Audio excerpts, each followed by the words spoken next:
veulent pas d'image, ils veulent pas d'image. Regardez bien ce qui se passe.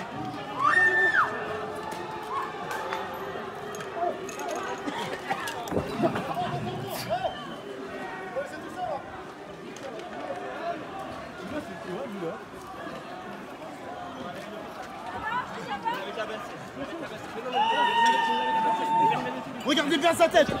Regardez bien sa tête, il l'a tabassé par terre. Regardez bien, il l'a tabassé par terre. Théâtre, un député suppléant de La République En Marche a été arrêté en août dernier dans une affaire de trafic international de drogue. L'affaire jusqu'ici tenue secrète a été révélée ces dernières heures. Les affaires visant les cadres de LREM se multiplient. Avec celle-ci, on a l'impression d'avoir franchi un palier, celui qui sépare les abus de pouvoir des élus et le grand banditisme. Le président du MoDem et maire de Pau, François Bayrou, est convoqué début décembre par les juges du pôle financier en vue d'une mise en examen dans l'affaire des assistants parlementaires. Le MoDem est soupçonné d'avoir utilisé des fonds européens pour rémunérer certains de ses salariés. François Bayrou, sous ses apparences de Sainte-Nitouche, trempe aussi dans les affaires et les magouilles de la vie politique française. Et il est malheureusement loin d'être le seul, comme l'a rappelé François Asselineau. Madame Lagarde, c'est une femme qui est une Américaine, en fait. Alors, donc à la tête du FMI. Elle a été à la tête du FMI, mais auparavant, elle a fait, vous savez, elle a tenté l'ENA, elle ne l'a pas réussi. Elle est ensuite partie outre-Atlantique quand elle était étudiante. Elle a passé toute sa vie aux États-Unis.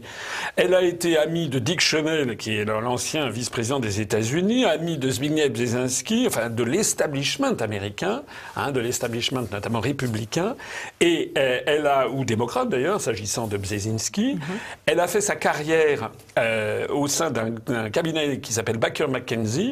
Elle a été membre d'organisations comme je sais pas quoi, le comité des affaires stratégiques, etc. Elle a été membre des lobbies de l'industrie militaire. Lorsqu'elle a été nommée au gouvernement français, rappelez-vous, brutalement comme ça d'un seul coup, on ne savait pas pourquoi. Moi, j'étais à l'époque, c'était au milieu des années 2000. J'étais à l'époque à Bercy. J'ai eu un appel téléphonique d'un grand patron français. J'étais censé m'occuper d'intelligence économique. Et qui me téléphone et qui me dit « Mais vous avez vu qui c'est que vous avez nommé au gouvernement français ?» Alors je lui dis « Écoutez, moi j'ai rien nommé du tout, moi je suis qu'un fonctionnaire. » Il dit « Mais vous savez qui est Madame Lagarde ?» Ben, j'ai dit « Ben non. » Il me dit « Comment vous êtes censé vous occuper d'intelligence économique et vous ne savez pas qui est Madame Lagarde ?» Je dis « Mais écoutez, monsieur... » Enfin, je l'avais appelé par son prénom, mais je le connaissais assez bien. J'ai dit « Mais moi je ne suis pas... on ne m'a pas demandé mon avis, je ne sais pas. » Et il m'a dit « Mais cette femme est complètement dans la main des Américains. Tout le monde le sait. Tout le monde le sait. » Donc c'était qui ce grand patron alors ? Je vous dirai en off. C'est vrai, je ne raconte pas de boba. Tant pis pour vous. je ne raconte pas de boba. Mais peut-être qu'un jour je le dirai si on me cherche noise. Je dirai d'autres choses aussi, parce que je sais aussi ce que l'on sait sur Madame Lagarde dans certains cercles. Bon, Madame Lagarde, cette femme en fait, qui d'ailleurs elle devrait être en fait en prison, cette dame. Elle a été condamnée il y a quand même eu la Cour de justice de la République qui s'est réunie sur l'affaire Tapie. Il y a 400 millions d'euros des contribuables qu'elle a laissé filer, paraît-il par négligence. Bon, excusez-moi. Négligence. Elle n'était peut-être pas au cœur de l'affaire, finalement, elle ne s'en est pas occupée directement. Elle était ministre, c'est elle qui s'en était occupée directement, ou négligence, elle a dit qu'elle... Moi, je n'y crois pas. Je connais l'intérieur. Sur une affaire de cette nature, ça n'est pas possible. Dans les pays anglo-saxons, cette dame aurait eu sa carrière brisée et aurait certainement été condamnée à de la prison. Elle a été reconnue quand même coupable par la Cour de justice de la République, mais sans peine. C'est quand même incroyable. De la même façon qu'elle ne paye pas d'impôts, etc. Donc cette dame, en réalité, d'ailleurs, vous savez qu'en ce moment, dans les journaux anglo-saxons, et notamment en Allemagne, on lui fait pas les louanges que l'on croit faire en France. Mais dans un cas comme dans l'autre, que ce soit Madame von der Leyen ou que ce soit Madame Lagarde, ce sont en fait des américaines ou des ultra-américaines. Madame von der Leyen a passé 4 ans de sa vie aux États-Unis à l'université de Stanford. Elle a publié le 18 janvier dernier une tribune, enfin plus euro-atlantiste, plus atlantiste que moi, tu meurs. Elle est complètement dans la main, dans la stratégie, dans la géopolitique des États-Unis d'Amérique. Donc les Français qui se satisferaient de voir Madame Lagarde nommée à la tête de la BCE auraient bien tort. Le fait que ce soit une femme, tout le monde s'en fiche. Enfin moi je m'en fiche, mais ce qui est important c'est quelle est la politique qu'elle va faire. La politique c'est la politique en fait souhaitée par l'oligarchie financière qui l'a nommée là. Donc bien, bonjour à toutes et à tous. Nous sommes aujourd'hui le vendredi 11 octobre 2019. Et je voudrais revenir avec vous brièvement sur cette affaire Goulard-Macron et qui a explosé hier. Madame Sylvie Goulard, commissaire européenne nommée par Emmanuel Macron à la Commission européenne pour la France, a été sèchement rejetée par 83 députés des deux commissions qui examinaient sa candidature. 83 députés ont voté contre, 29 ont voté pour et 1 s'est abstenu, c'est-à-dire que 73% des députés qui avaient à voter ont rejeté la candidature de Madame Sylvie Goulard. Et pourquoi ? Pour des soupçons de détournement de fonds publics, d'abus de biens sociaux, de corruption avec l'Institut Berggruen, et j'en passe. Ceci n'est pas fait pour nous surprendre, nous, l'UPR, puisque nous avions, dès que M. Macron avait fait connaître sa décision de nommer Mme Goulard, nous avions quant à nous, je renvoie à notre site, nous avions quant à nous protesté contre la nomination de cette personne qui non seulement est une européiste absolument fanatique, qui refuse d'ailleurs absolument tout débat. Une fois j'avais dû, il y a plusieurs années, il avait été prévu que sur Radio Notre-Dame, je devais débattre avec elle lorsqu'elle avait su que c'était face à moi. Ça remonte à 2009, je crois, ou 2010. Elle avait sèchement décliné l'invitation de Radio Notre-Dame en disant qu'elle en avait assez d'être marquée à la culotte par des eurocritiques. Voilà le sens de la démocratie de Madame Goulard. Donc nous avions protesté contre cette nomination. Mais ce qui vient de se passer hier, jeudi 10 octobre, est quelque chose de sans précédent pour la France, puisque le commissaire européen nommé par le président de la République a été donc recalé, sèchement rejeté. Alors, je ne vais pas épiloguer sur les tenants et les aboutissants de toute cette affaire. Beaucoup de gens se sont exprimés. Nous avons fait des communiqués. Je vous renvoie à tous les dossiers qu'on a sur Madame Goulard. Néanmoins, je voudrais revenir sur la déclaration qu'Emmanuel Macron a faite hier soir lorsqu'il a appris cet échec cinglant. C'est une humiliation complète et pour lui et pour sa fonction lorsqu'il a appris cet échec. M. Macron était en déplacement en province. Il a été interrogé par la presse et il a dit textuellement « Je ne comprends pas ». Et il a commencé à se lancer dans une explication complètement foireuse d'ailleurs, où il expliquait « Je ne comprends pas ». J'avais demandé à Madame Ursula von der Leyen, c'est-à-dire la présidente de la prochaine commission qui prendra ses fonctions le 1er novembre prochain, qui est allemande. Je lui avais demandé quelle était la personnalité qu'elle souhaitait. Elle m'avait dit je connais bien Sylvie Goulard, et pour cause, puisque je viens de rappeler que Madame Goulard a été mêlée à des affaires, notamment concernant ses liens avec le lobby bancaire allemand. Et Madame von der Leyen avait dit « Je connais bien Madame Goulard ». À ce moment-là, Macron a dit « Oui, mais il y a des polémiques sur certaines de ses activités. Pour moi, elle est une personne tout à fait honnête, mais je sais qu'il va y avoir des polémiques ». Et Madame von der Leyen, d'après Macron, aurait dit « Je vais me renseigner », puis lui aurait rappelé en lui disant « Voilà, j'ai pris contact avec le président du groupe du PPE, la présidente du groupe socialiste et le président du groupe Renew, dans lequel se trouve En Marche. Et en fait, les présidents de groupe sont d'accord pour la nomination de Madame Goulard. Ça ne posera pas de problème. » Voilà textuellement ce qu'a dit M. Macron. Et il a poursuivi en disant « Dans ces conditions, je ne comprends pas. Il faut qu'on m'explique pourquoi ça n'a pas marché. » Alors, je voudrais revenir sur cette déclaration du président de la République, parce que si on y réfléchit bien, elle est terrible. Pourquoi ? Premièrement, Macron nous explique, il est président de la République française, que pour nommer le commissaire européen que la France doit nommer, il a demandé l'autorisation de la présidente de la Commission européenne, Madame von der Leyen, qui est une Allemande. C'est-à-dire que si Madame von der Leyen avait dit « Ah non, celui-là n'est pas conforme aux intérêts de l'Allemagne », M. Macron ne l'aurait pas nommé. C'est-à-dire que Macron, c'est d'une gravité inimaginable, c'est un aveu insensé. Le président de la République française, le chef de l'État, avant de nommer un commissaire européen représentant la France à la Commission européenne, je rappelle que le commissaire européen a plus de pouvoir que le président de la République française lui-même. Avant de nommer ce commissaire européen, il demande l'autorisation, même pas l'autorisation, le choix préféré par la présidente de la Commission européenne qui se trouve être une Allemande. Un chef de l'État normalement constitué devrait nommer à la Commission européenne un commissaire européen défendant les intérêts de la France.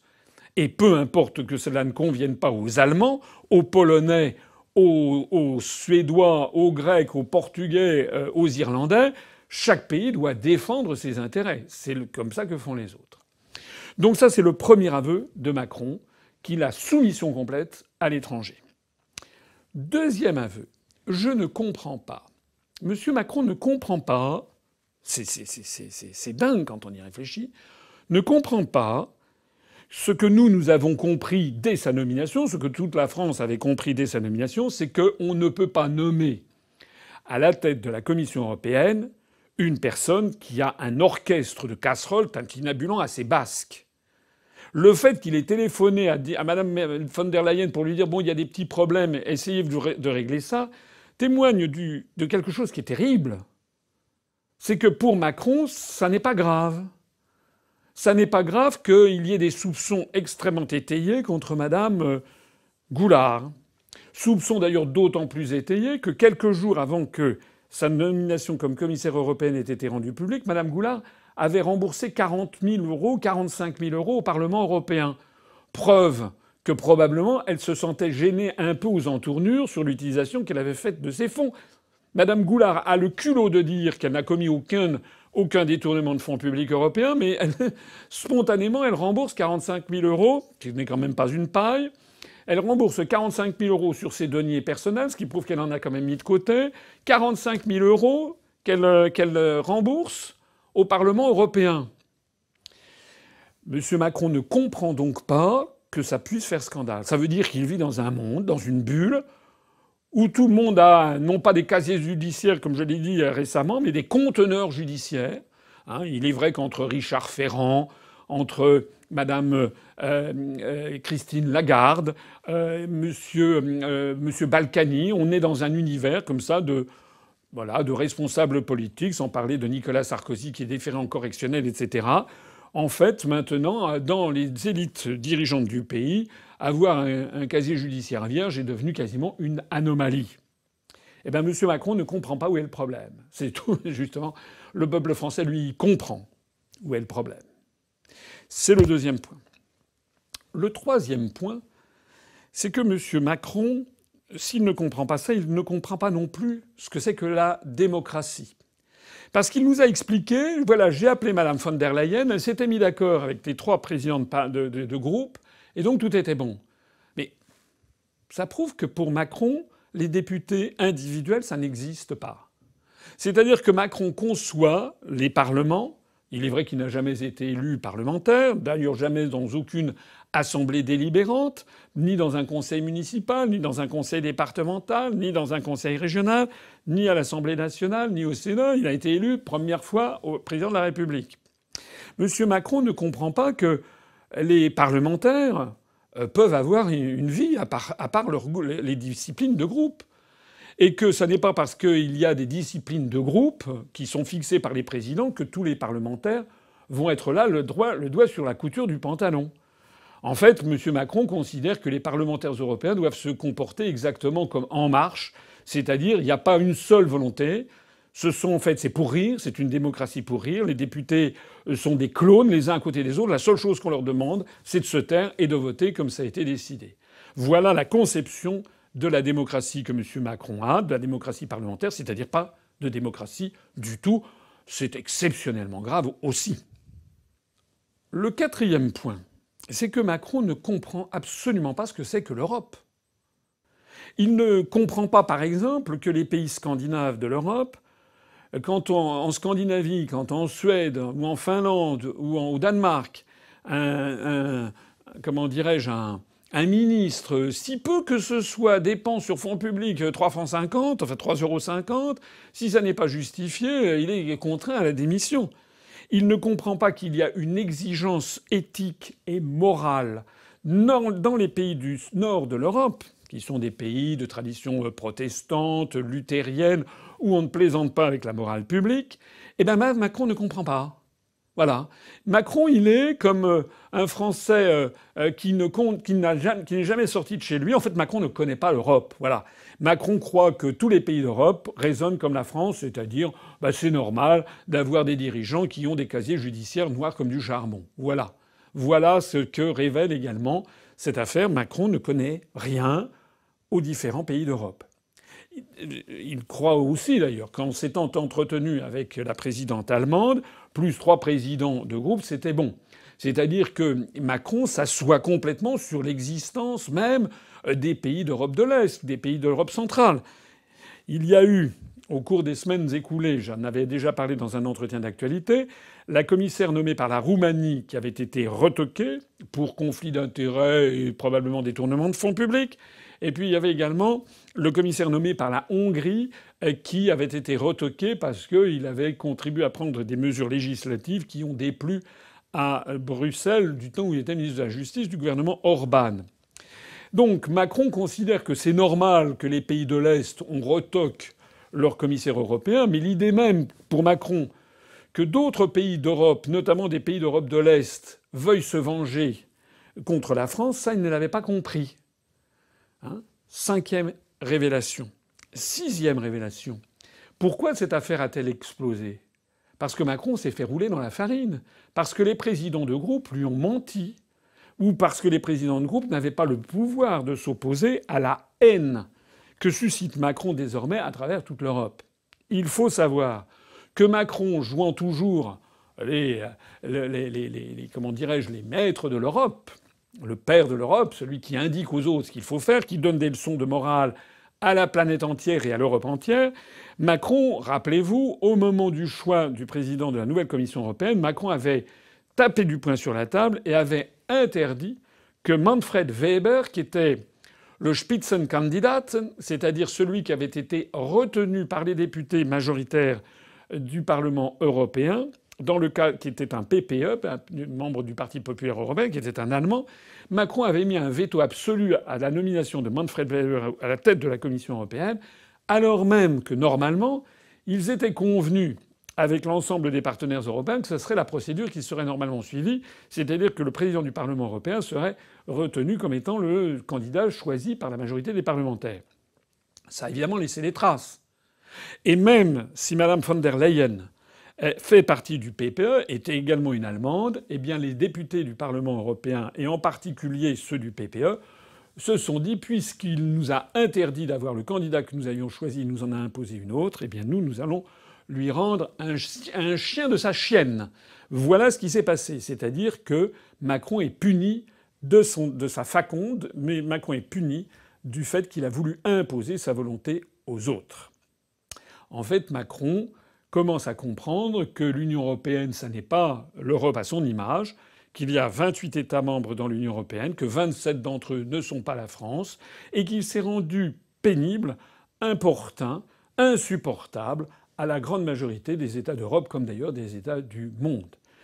Voilà le bilan de cette affaire. Ça va bien au-delà de Mme Goulard. Ça vient, en fait, c'est une révélation, si l'on peut dire, claire et nette de la personnalité de Macron.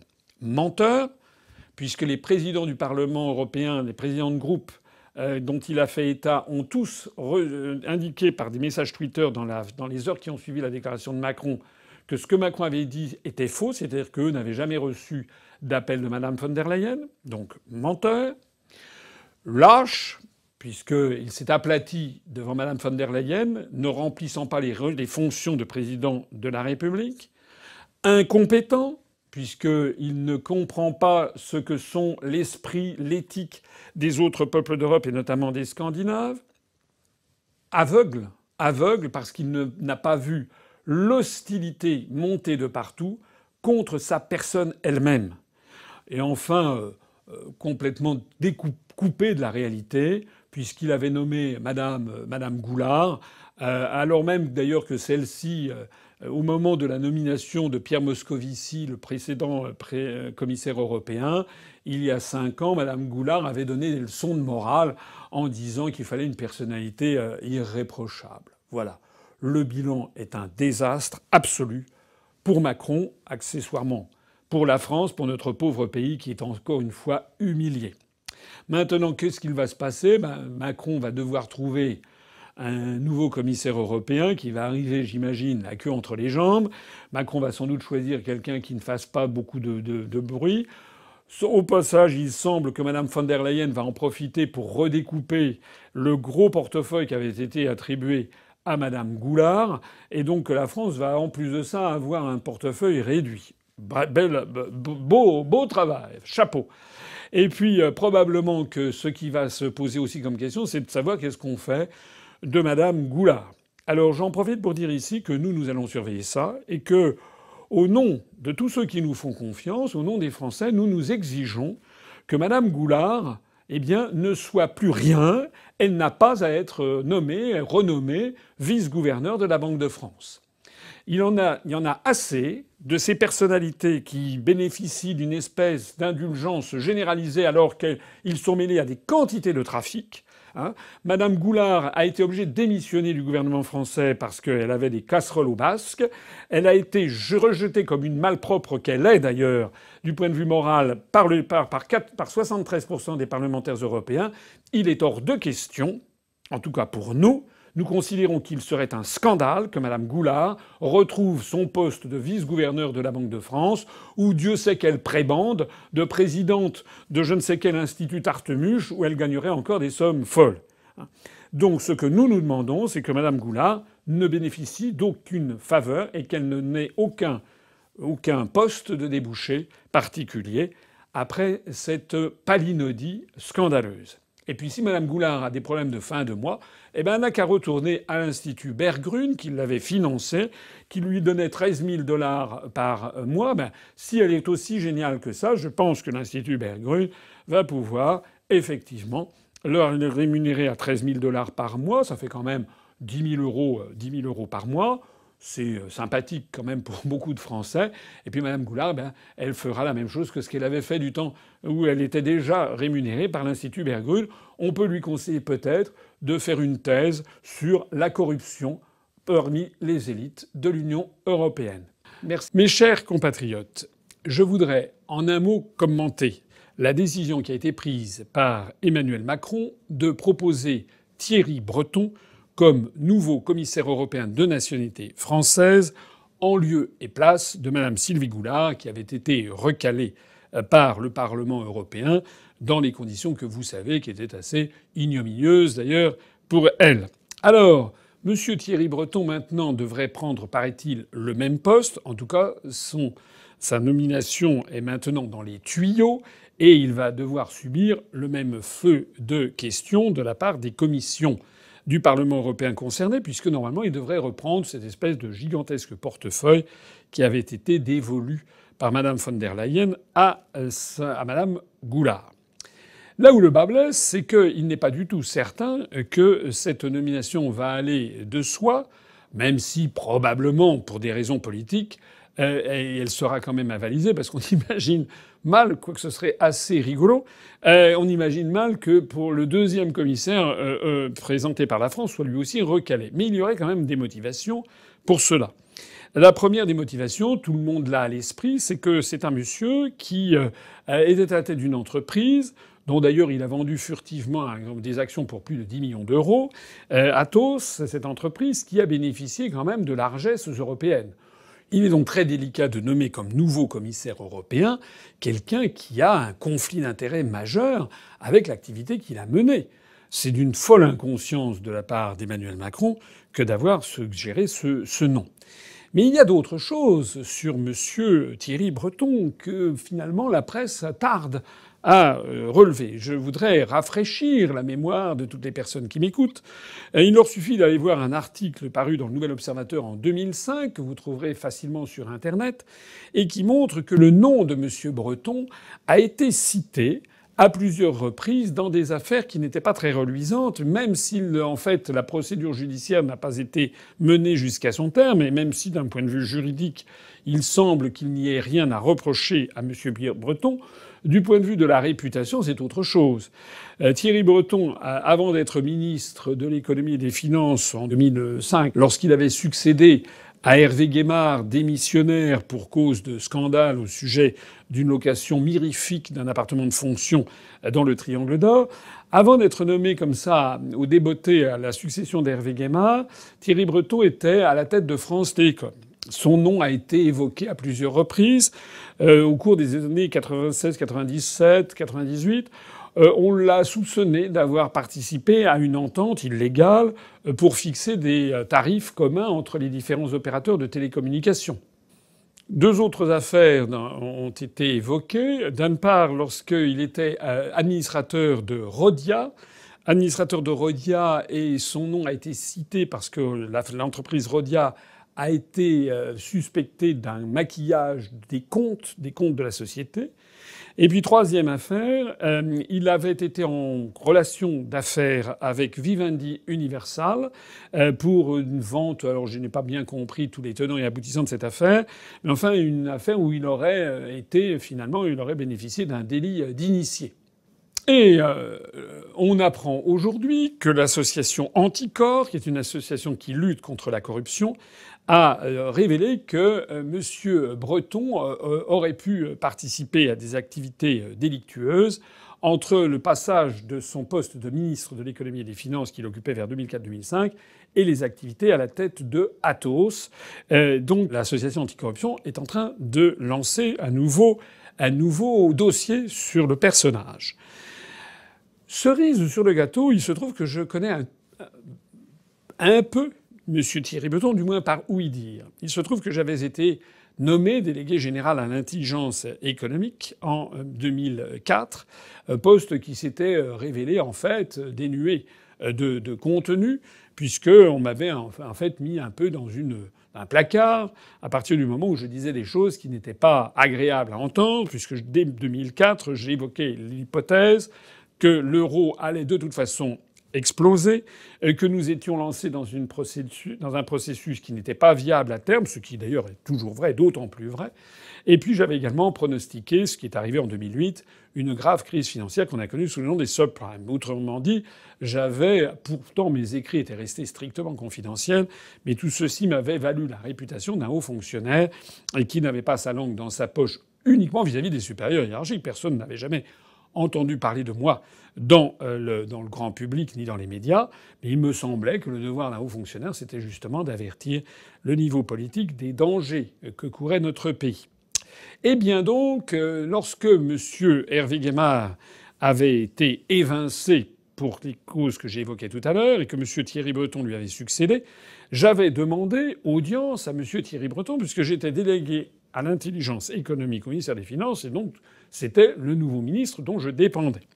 J'avais donc fait une demande d'audience, restée sans réponse, puis une deuxième, restée sans réponse, puis une troisième, restée sans réponse. Donc à la fin, je m'étais lassé.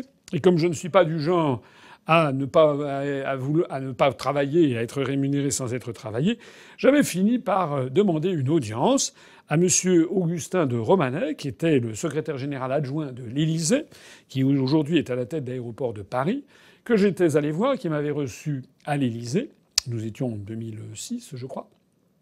Et je lui avais dit quelle était ma situation avec un ministre dont j'étais le subordonné et qui refusait délibérément de me donner quelque instruction que ce soit pour travailler sur les questions d'intelligence économique et notamment sur les menaces pesant sur notre pays. Je rappelle que dans le dossier que j'avais d'ailleurs préparé à ses prédécesseurs, j'avais montré que la France gagnerait à étudier minutieusement le processus de décision au sein des institutions européennes, le pédigré des commissaires européens qui ont tel pouvoir, et puis aussi le pédigré non seulement des commissaires européens, mais de tous leurs adjoints et collaborateurs directs, de voir également le poids des lobbies s'exerçant dans les institutions de la Commission européenne qui ont tant de poids. C'était ça que je voulais faire, puisque je peux vous assurer que personne ne se traitait de ces sujets de façon sérieuse, ni même de façon tout court, dans les allées du pouvoir, et je suis à peu près certain que tel est toujours le cas aujourd'hui. Donc on m'avait évidemment considéré que je marchais sur des œufs.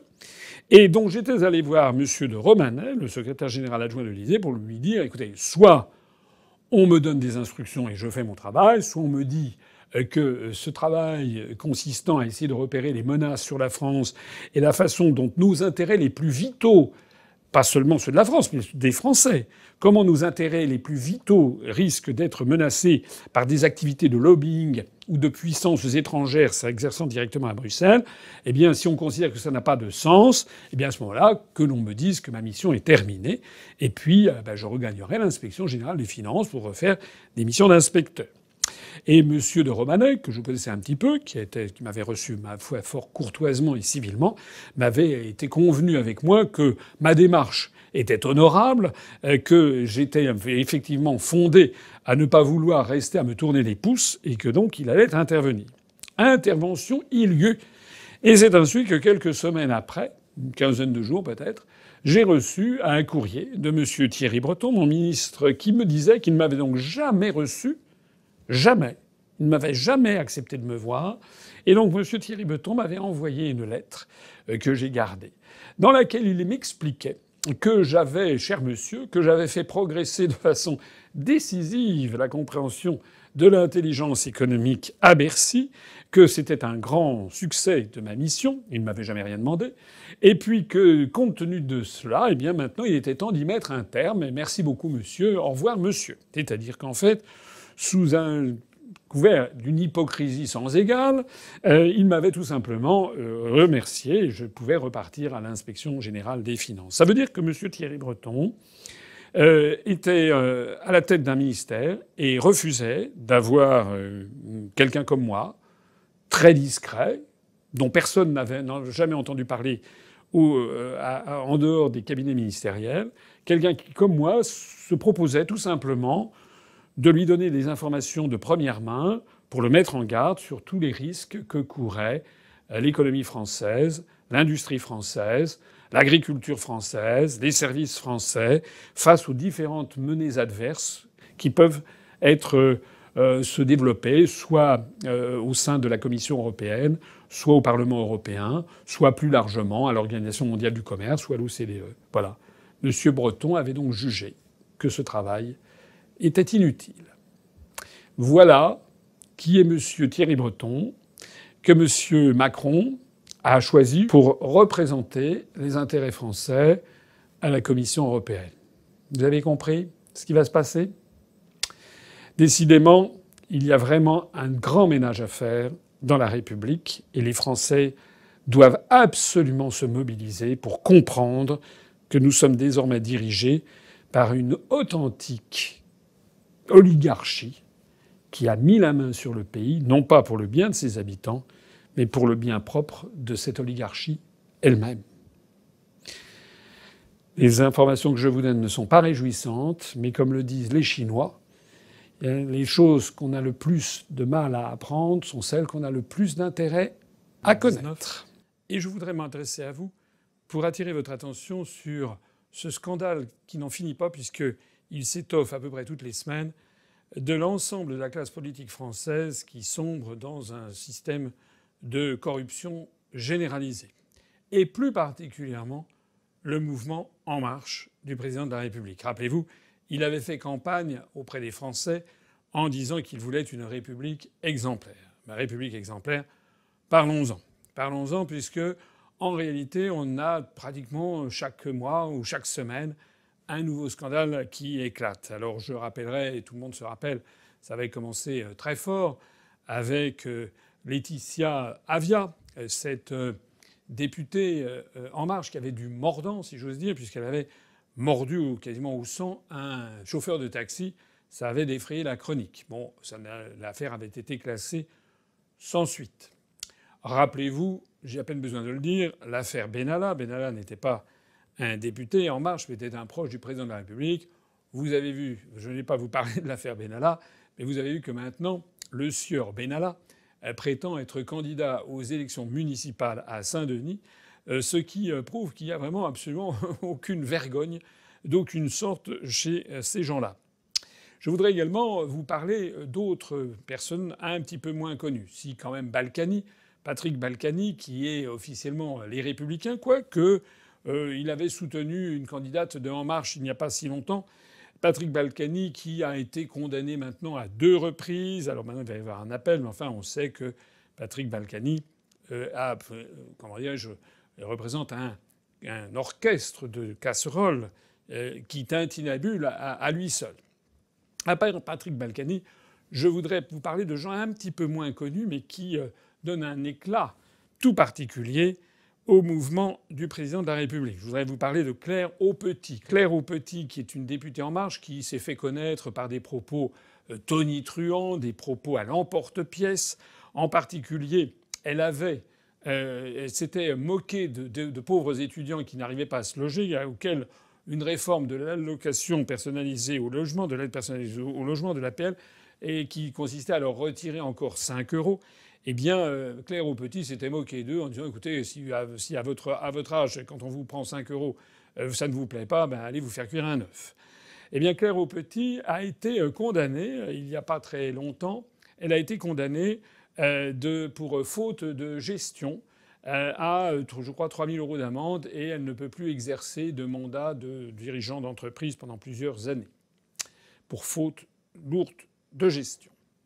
Parlons de Thierry Solère. Thierry Solère, qui était les Républicains, qui après était devenu les Républicains dans le mouvement dit les constructifs, c'est-à-dire les collabos prêts à aller à la soupe de Macron.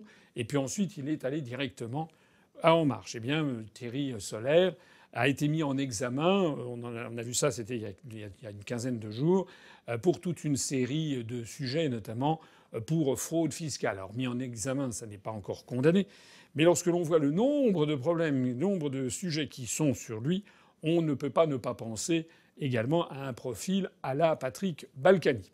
Je voudrais vous dire un mot de Robert Navarro. Robert Navarro, qui est un sénateur qui, En Marche, qui, avec sa femme, a été condamné récemment pour abus de confiance à 3 mois de prison, plus 3 ans de perte de droits civiques et d'inéligibilité, plus 30 000 euros d'amende, lui et sa femme, donc pour abus de confiance, pour le sénateur Robert Navarro.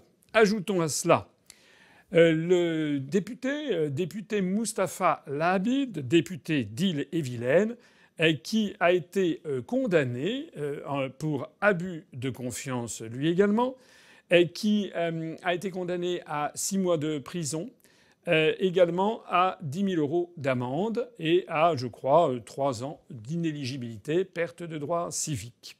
Il faut y ajouter dans le même mouvement Moussa Warous, qui a été, alors non pas condamné, mais dont le nom vient de sortir et qui est poursuivi pour trafic de drogue international. Ça a l'air d'être assez sérieux. C'est une affaire qui est sortie très récemment. Encore un. Lui, je crois qu'il était suppléant d'un député En Marche des Yvelines. Ajoutons à cela le sénateur Yvon Collin, sénateur, lui, qui n'était pas En Marche, mais RDSE, le groupe RDSE au Sénat, c'est-à-dire Républicains, Démocrates, Socialistes, Européens, bien sûr. L'européen, ça permet de faire passer bien des choses. Le RDSE, c'est au RDSE que vous avez le Parti socialiste. Yvon Collin est sénateur du Tarn-et-Garonne et qui a été condamné comme un grand à 2 ans de prison en appel pour corruption. C'était il y a quelques jours. Et puis on apprenait ces jours-ci, il y a 3-4 jours, que Harry Chalus, le président du Conseil régional de Guadeloupe, qui fait partie du mouvement En Marche, ainsi que Marie-Luce Pinchard, qui est la vice-présidente du Conseil régional de Guadeloupe, ancienne ministre Les Républicains, eh bien, avaient été placés en garde à vue pour détournement de fonds publics. Comme si toute cette avalanche d'affaires incroyables, c'est absolument incroyable. Je crois qu'on n'a jamais vu quelque chose de pareil sous la République, même si on en a vu d'autres. C'est vrai qu'il y a eu sous les années Pompidou, le pompidolisme immobilier, sous Giscard, sous Mitterrand, on a vu ça. Mais là, on atteint quand même, je crois, des sommets dans le fait, parce qu'on a vraiment des gens qui sont condamnés pour prison, à inéligibilité, pour corruption, détournement de fonds publics, et j'en passe. Alors ajoutons à cela encore 2 ou 3 autres nouvelles. Nouvelle, c'est le fait que, tout à l'heure, je citais Claire Aupetit qui s'était moquée des étudiants parce qu'il y a un pauvre étudiant qui gagne quelques centaines d'euros quand il les gagne avec un petit boulot, eh bien lui, on va lui piquer 5 € pour son aide personnalisée au logement, mais au même moment, on a appris en même temps, comme dirait l'autre, en même temps, on a appris que les députés ont décidé d'augmenter prodigieusement la prime qu'ils se votent généreusement pour pouvoir se loger à Paris.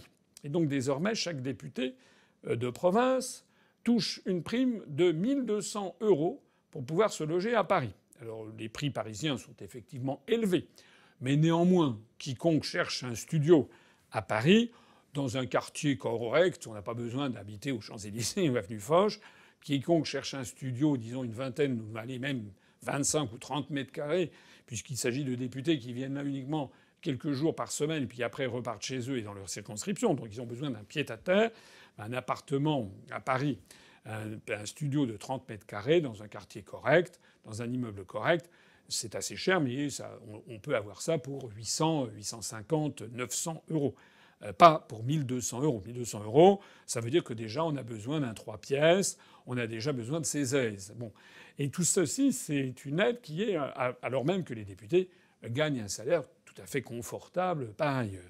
Mais le choquant dans cette histoire, c'est que au même moment, les députés se votent ça, alors qu'ils retirent les aides personnalisées au logement, par exemple, et puis bientôt l'assurance chômage. J'aurai l'occasion d'y revenir dans les jours qui viennent.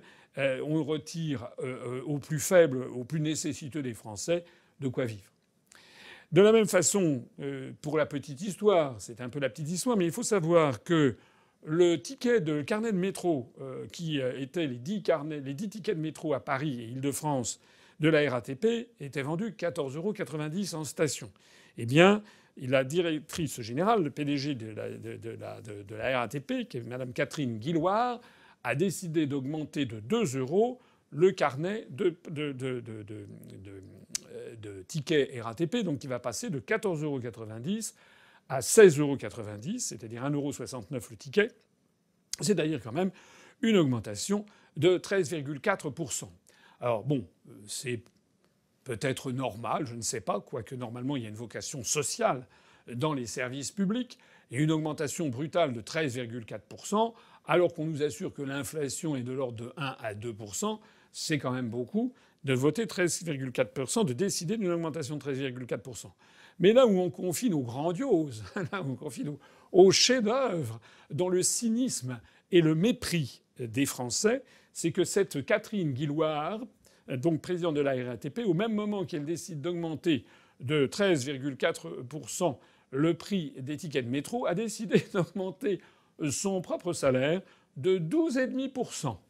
12,5% d'augmentation, puis il faut voir le salaire. C'est-à-dire qu'elle gagnait auparavant quelque chose comme 311 000 € par an. Et maintenant, Mme Catherine Guillouard, présidente de la RATP, va gagner 350 000 € de salaire annuel. Si vous divisez par 12, ça fait quasiment 30 000 € par mois. 30 000 € par mois, alors qu'auparavant, elle ne gagnait que 26 ou 27 000 € par mois. Et donc elle a trouvé que c'était un peu juste pour assurer son train de vie. Voilà où l'on en est à propos de train de vie, et ça permettra de clôturer cette liste qui d'ailleurs n'est absolument pas exhaustive. À propos de train de vie, on a appris, la Cour des comptes a épinglé la gestion de l'Élysée. L'Élysée qui avait eu une ligne budgétaire en 2018 de 102 millions d'euros. Et comme un grand, M. Macron a dépassé de façon allègrement, a fait un dépassement de plus de 10 ou 12%, je crois, de son budget, avec, je crois, plus de 110 ou 112 ou 113 millions d'euros de dépenses. Paraît-il que c'était absolument nécessaire pour acheter les voitures de l'Élysée. Ajoutons quand même qu'il y a eu des grands travaux, tout le monde en avait parlé. Vous savez, la réfection de la grande salle des fêtes qui était en rouge et or, que Mme Brigitte Macron a décidé de faire couleur beige. Tout le monde de la vie générale, c'est absolument affreux. C'est des centaines de milliers d'euros qui ont été dépensés en pure perte. Et il faudra que les successeurs reviennent à quelque chose de plus digne de la République. Madame Brigitte Trogneux a également décidé de changer la vaisselle qui ne lui plaisait pas. Enfin bref, voilà le dépassement qu'il y a eu à l'Élysée. Mais alors là où le bas blesse de nouveau, c'est qu'on a appris que le budget de l'Élysée allait augmenter également pour 2019 par rapport à 2018 de 600 000 €. Ce qui fait quand même grincer un certain nombre de dents, parce que bien sûr 600 000 €, c'est une goutte d'eau dans le budget général. Mais quand on vit à l'Élysée, qu'on a déjà un train de vie tout à fait considérable, je rappelle que la femme du président de la République, par exemple, a déjà, je sais plus, 6, 7 salariés avec elle. Je rappelle qu'il y a un balai de voitures, etc., etc., et de très nombreux salariés. Un des frais de maison tout à fait considérable.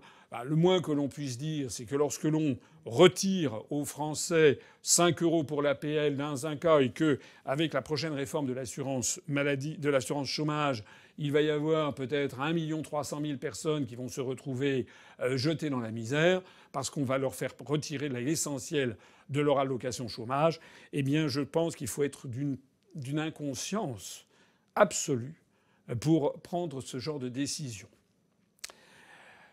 Je voudrais vous dire que tout ceci ne doit plus être toléré par les Français. Il faut arrêter que les Français protestent, et puis disent de toute façon ils sont tous pareils. Non, ils ne sont pas tous pareils. Je voudrais lancer ici un appel aux Français qui m'écoutent à se mobiliser d'ores et déjà pour les élections municipales et pour les villes où nous allons présenter des candidats. On a déjà donné la liste, une liste de 44 villes de plus de 10 000 habitants où nous allons avoir des candidats. Aussi bien en Seine-Saint-Denis qu'à Bordeaux, à Nice, à Strasbourg, à Montpellier, à Saint-Omer dans le Pas-de-Calais, dans le Nord, dans la région parisienne, en Seine-et-Marne, dans le Val-de-Marne, enfin, etc. Je vous renvoie à cette liste que nous allons d'ailleurs bientôt étoffer avec de nouvelles villes comme Nantes, par exemple, ou le tampon à l'île de la Réunion, etc. Donc, nous présentons des listes. Or, ces listes, elles ont pour particularité de se présenter. C'est un nouveau mouvement, l'UPR. C'est la première fois que nous nous présentons aux élections municipales. Et je pense que c'est l'occasion pour toutes celles et tous ceux qui m'écoutent de se mobiliser pour aller, d'abord, ceux qui vivent dans ces villes, pour éventuellement faire acte de candidature pour faire partie de ces listes, puisque ça n'est pas si facile que ça de trouver des candidats pour faire 45 ou 50 listes, surtout que 45 ou 50 noms sur une liste, surtout lorsqu'il faut qu'il y ait la parité avec des femmes. Donc il y a certaines de nos listes qui sont très très bien avancées déjà. On a plus de 75 ou 80% des candidats. Il y en a d'autres, c'est un petit peu plus compliqué. Donc déjà, renseignez-vous et reprenez la liste de nos villes. Vous la trouvez sur notre site. Et puis si vous êtes à l'UPR ou sympathisant de l'UPR, manifestez votre souhait d'être candidat sur ces listes. Et puis on examinera bien sûr votre dossier. Mais ce que nous allons faire avec ces listes, c'est un grand coup de balai par rapport à toute cette sphère politique qui est empuantie par les scandales. Nous avons bon espoir, notamment dans une région parisienne, où il y a énormément de nos compatriotes qui ne veulent plus voter parce qu'ils votent à droite, à gauche, à l'extrême droite, à l'extrême gauche. Au bout du compte, non seulement c'est toujours la même politique, mais surtout, il n'y a que des rumeurs sur la prévarication, la corruption. Il faut donner de l'argent pour avoir un HLM, il faut donner de l'argent pour avoir un CDD dans une association subventionnée par la mairie, etc., etc. Je ne donnerai pas de nom. Allez vous renseigner. En tout cas, je suis déjà allé en Seine-Saint-Denis, je suis déjà allé en Seine-et-Marne, je suis déjà allé dans le Val-de-Marne, dans le Val d'Oise, dans l'Essonne, dans les Yvelines. Je peux vous dire que un peu partout, c'est ce qui nous remonte du terrain. Eh bien voilà. Eh bien moi je vous dis, mobilisez-vous. Avec l'UPR, vous allez pouvoir faire un grand nettoyage de printemps au mois de mars et aller faire balader, valser tous ces partis politiques qui ont en fait mis la main sur la société française, non pas pour servir les Français, mais pour se servir. Et qu'est-ce qui me permet de dire que l'UPR est différente ? Premièrement, nous allons, je l'ai dit, redit, et nous le disons de nouveau, à l'UPR, tous les candidats et toutes les candidates auront un casier judiciaire vierge. Le formulaire B3 sera vierge. C'est obligatoire pour nous. Premièrement. Que les autres partis politiques prennent le même engagement, on attend de voir. Deuxièmement, tous les candidats n'auront que ce seul et unique mandat. Troisièmement, tous ces candidats s'engagent à faire preuve de déontologie et de transparence pour la durée de leur mandat. Il n'y aura pas chez nous l'embauche du frère, de la femme, du fils, du cousin, de la belle-mère, etc. Non. Ça, c'est pas la République. Ça, c'est le népotisme, comme on dit, c'est-à-dire un système tribal et clanique. Nous avons des candidats qui se battent pour la France. Les gens qui sont à l'UPR ne le font pas pour avoir de l'argent. Au contraire, ils en donnent à notre mouvement. C'est ce qui permet d'ailleurs d'avoir cette chaîne, par exemple, cette chaîne UPR TV qui marche de mieux en mieux. Et si les gens sont à l'UPR, ce sont pour des bonnes raisons. Ils en ont assez de cette pourriture, de cette gangrène qui a envahi la société française et cette fameuse République exemplaire de M. Macron qui tourne en fait à une espèce de marigot épouvantable qu'il va falloir assainir. En réalité, lors de ce programme que nous avons pour les élections municipales, nous allons appliquer les suggestions. Il y a une trentaine de propositions qui nous conviennent à peu près toutes, sauf peut-être une où il s'agit de nommer quelqu'un de l'opposition vice-président de la commission des finances. Bon, ça sera à discuter. Mais sur les 30 propositions de l'organisation Anticorruption, qui est une association française qui lutte contre la corruption, ben nous allons les reprendre à notre compte. On l'a déjà dit et redit, nous allons reprendre, c'est-à-dire effectivement aucun élu corrompu qui a été condamné pour corruption. Tout élu qui serait condamné devrait démissionner immédiatement et prendre l'engagement. Nous avons également des mandats qui ne seront pas plus de 2 ans maximum dans les villes de plus de 10 000 habitants. Nous prenons l'engagement d'une transparence complète. Nous prenons l'engagement d'une éthique générale dans la conduite des opérations. Voilà. Nous allons appliquer toutes les recommandations d'Anticor. Que les autres partis politiques en fassent autant. Vous connaissez l'UPR. L'UPR dit ce qu'elle va faire et fait ce qu'elle a dit. Donc si vous voulez donner un grand coup de balai dans tout ce marigot, si vous en avez assez de cette litanie que je viens de vous montrer, si vous en avez assez de cette politique française qui a sombré au fin fond des égouts, eh bien il y a un grand moyen de faire un grand nettoyage de printemps, sans aucunement d'ailleurs voter pour un parti extrémiste, puisque nous sommes, et vous le savez parfaitement, les plus républicains, ceux qui veulent appliquer toutes les lois et règlements, à commencer par la Constitution, eh bien vous avez le sentiment, la possibilité, désormais, de vous redresser. La France peut se redresser en envoyant ce grand message. Mobilisons-nous tout de suite pour ces élections municipales, dont je rappelle que le premier tour aura lieu le 15 mars 2020 et le deuxième tour le 22 mars 2020. Mobilisons-nous tous ensemble parce que c'est de cette mobilisation-là que dépendra notre score final. Et je peux vous assurer que nous avons une forte probabilité d'augmenter substantiellement nos scores, puisque dans des villes où nous avons fait des scores de l'ordre de 2,5 à 3%, comme en Seine-Saint-Denis, aux européennes, avec 34 listes, là, il n'y aura plus 34 listes. Là, il y aura 3 ou 4 listes. Eh bien, nous serons la liste de ceux qui veulent rétablir les valeurs de la République, qui veulent rétablir l'honnêteté, la sincérité et le professionnalisme de leurs élus. Vive la République et vive la France.